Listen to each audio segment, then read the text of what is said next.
नवमांश कुंडली का चतुर्थ भाव, ये भाव शुभ होता है या फिर अशुभ होता है?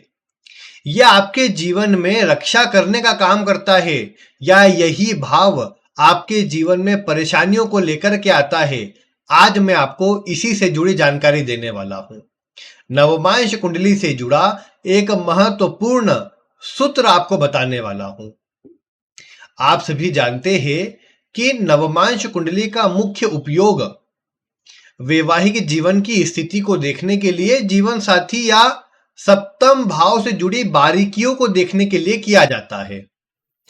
अब वैसे तो मैंने इसके अलावा भी नवमांश कुंडली का उपयोग किन किन क्षेत्र में किया जाता है उसकी जानकारी आपको दी है, लेकिन इतना मुख्य रूप से आप समझिए कि नवमांश कुंडली जो है विवाह के लिए, वैवाहिक जीवन के लिए मुख्य रूप से देखी जाती है, जीवन साथी के लिए मुख्य रूप से देखी जाती है। अब इसमें आप जानते हैं कि किसी भी वर्ग चार्ट के अंदर 3 सर्वाधिक महत्वपूर्ण भाव होते हैं। कौन कौन से 3 महत्वपूर्ण भाव होते हैं?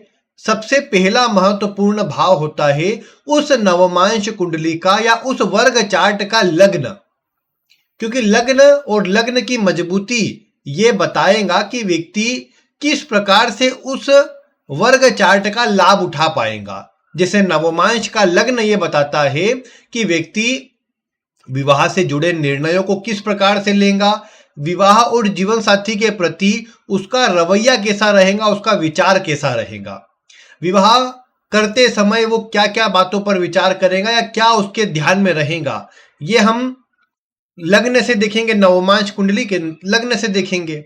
यही अगर दशमांश कुंडली होती तो करियर में व्यक्ति का विचार कैसा है, व्यक्ति के कार्य करने के तरीकों के बारे में हम बहुत हद तक जानने का प्रयास करते कि आखिर इसके मन में क्या है।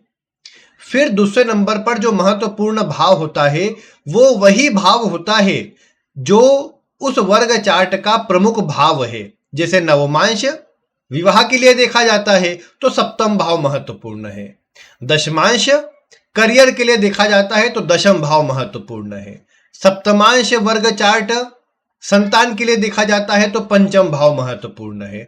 तो इसीलिए नवमांश या अन्य वर्ग चार्ट में उससे जुड़ा महत्वपूर्ण भाव भी महत्वपूर्ण होता है।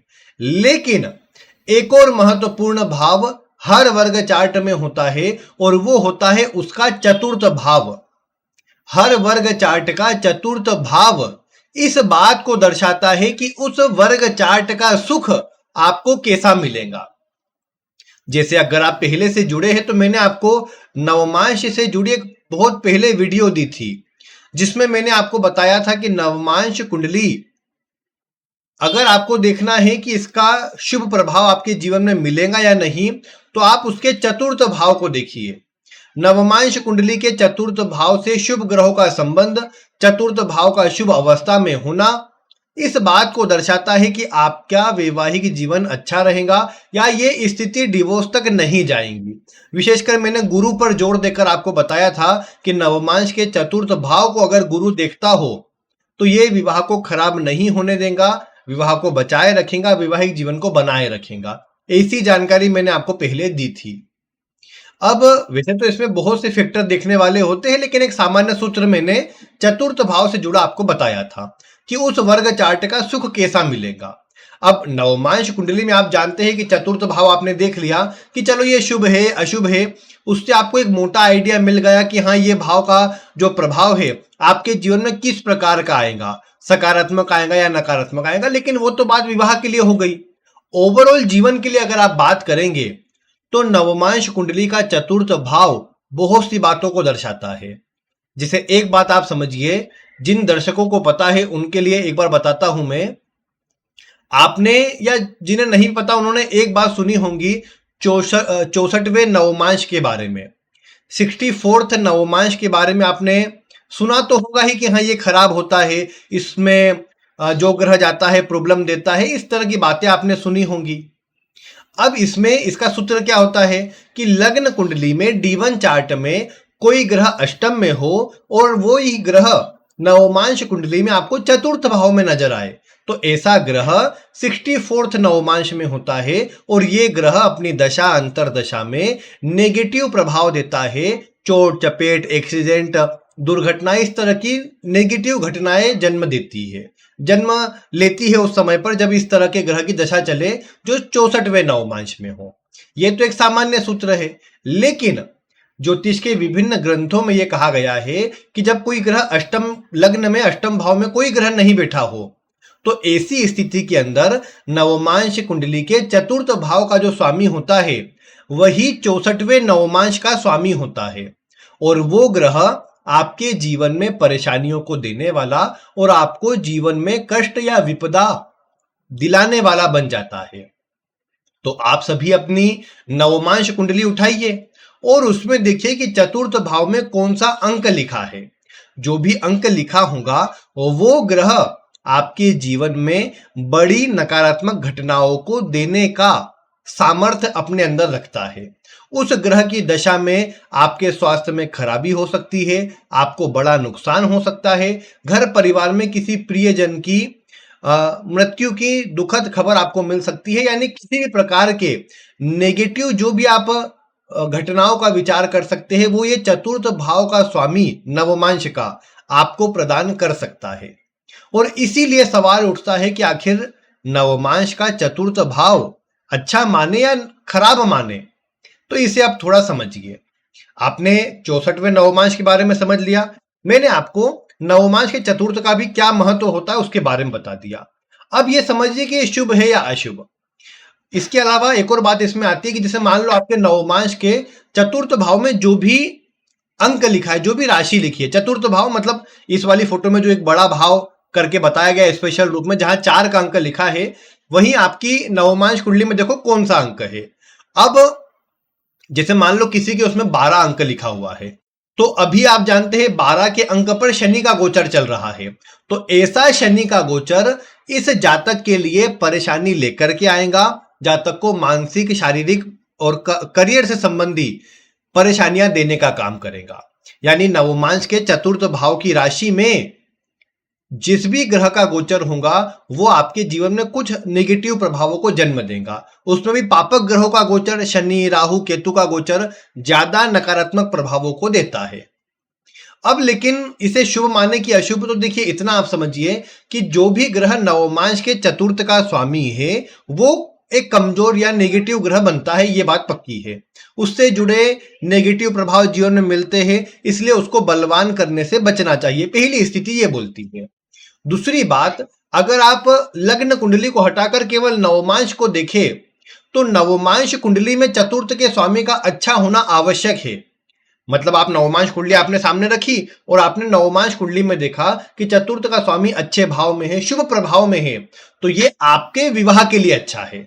लेकिन नवमांश के चतुर्थ का स्वामी लग्न कुंडली में अगर परेशान है, पीड़ित है, खराब स्थिति में है, तो ये आपके स्वास्थ्य के लिए, आपके जीवन के लिए कहीं ना कहीं नेगेटिव है। आपको मानसिक, शारीरिक या आर्थिक परेशानियां देने का काम यह ग्रह अधिक कर सकता है। तो ये दो बातें आपको अलग अलग मिला करके देखना चाहिए।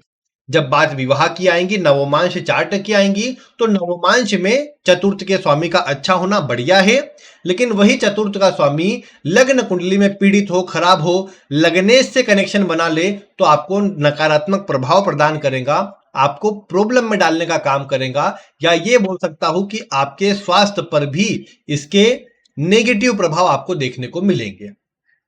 तो इसीलिए नवमांश कुंडली में इस बात का आपको विचार अवश्य कर लेना चाहिए कि नवमांश के चतुर्थ भाव का स्वामी लग्न कुंडली में खराब न हो, खराब हो तो उससे जुड़े उपाय या उस ग्रह की अंतरदशा के अंदर, अंतरदशा और प्रत्यंतर दशा के अंदर आपको सावधानी बरतनी चाहिए। आपको जल्दीबाजी करने से बचना चाहिए जिससे आपको पॉजिटिव प्रभाव प्राप्त हो सके। और अगर आप इतना ध्यान रख लेते हैं तो नवमांश के चतुर्थ भाव के स्वामी का यानी 64वें नवमांश के स्वामी का आपको नेगेटिव प्रभाव नहीं मिलेगा। जो कुछ पुरानी, वैसे तो ज्योतिष की जो क्लासिक किताबें हैं उनमें एक बात ये भी लिखी हुई है, विशेषकर जातक पारिजात में ये लिखा हुआ है कि जब आप 64वें नवमांश को देखें तो चंद्रमा से गिनती करें कि नवमांश कुंडली में चंद्रमा जहां है वहां से 4 घर आगे गिनती करें और ये देखें कि 64वें मतलब जो भाव का स्वामी बनता हो चंद्रमा से चतुर्थ के, उसका स्वामी कौन ग्रह बनता है? वो आपके 64वें नवमांश का स्वामी होगा। हालांकि मैं कहूंगा कि लग्न कुंडली से मैंने पाया कि स्थिति ज्यादा सही निकल के आती है, क्योंकि वो शारीरिक रूप से आपके सामने स्थिति बनाने वाला प्रभाव रहता है। जैसे नवमांश के चतुर्थ भाव का जो स्वामी होगा वो ग्रह ऐसी परेशानी देगा जो आपको नजर आएंगी। चंद्रमा से जो चतुर्थ का स्वामी होगा नवमांश के अंदर, वो हो सकता है आपको मानसिक लेवल पर वो परेशानियां सामने दे।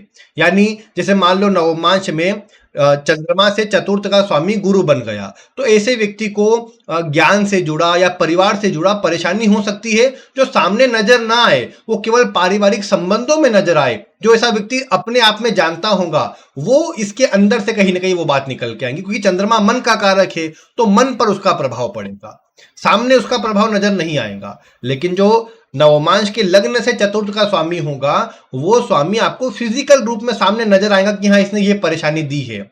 जैसे जिस समय ग्रह का प्रभाव चला उस समय एक्सीडेंट, दुर्घटना, इस तरह की घटनाओं का जन्म होना, ये प्रभाव आप देख सकते हैं। तो ये थी नवमांश के चतुर्थ भाव की जानकारी। इस ग्रह को शुभ करने का आपको प्रयास करना चाहिए और इसकी अंतरदशा और प्रत्यंतर दशाओं में आपको कोई भी बड़ा रिस्क नहीं लेना चाहिए, सावधानी बरतना चाहिए। इस बात का आप ध्यान रखेंगे तो अच्छा रहेगा।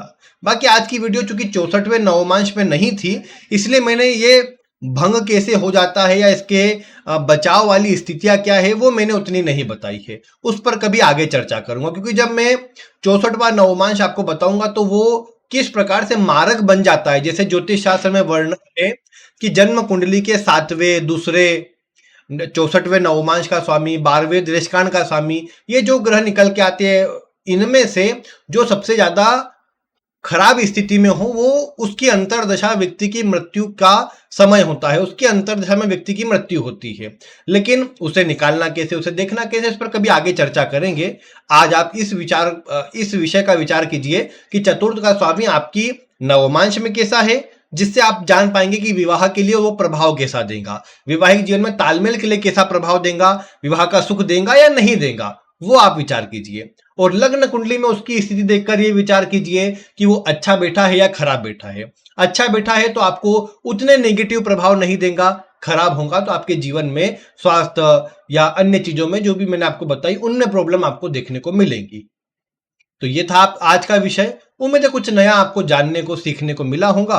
अगर आपको वीडियो पसंद आए तो इसे लाइक करें। मैं आगे लाइव में आपको इसका उदाहरण कुंडलियों के माध्यम से भी प्रभाव बता दूंगा, जो आप उससे और आसानी से समझ पाएंगे, जिसके लिए आप बस चैनल के साथ जुड़े रहें।